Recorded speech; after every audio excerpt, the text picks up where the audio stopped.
I would go to my room or have a little walk by myself outside.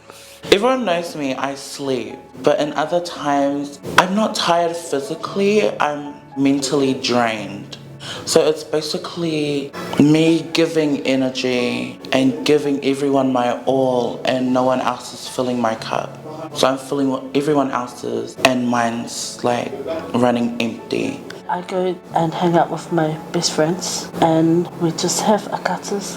Or I hang out with my friend and we go for drives and coffee. When I'm bored, I like playing Call of Duty. I also like to just lie in my room. That's one of two places where I like to just zone out and not worry about the world, I guess. Sleep does wonders for someone's mental health, and just being around people who actually uplift you in life. Surround yourself with people who look at life differently.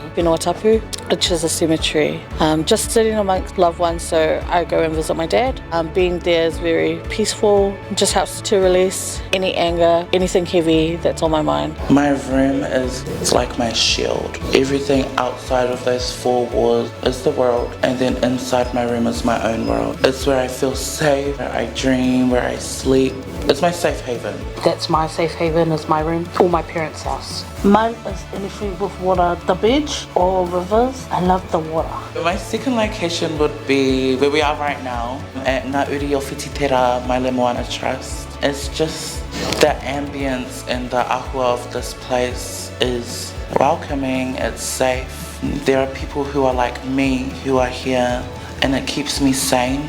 But I don't feel like I'm alone or I'm feeling crazy in some way. The people here, the workers, even the people who just come in here just for a look, they help me every day.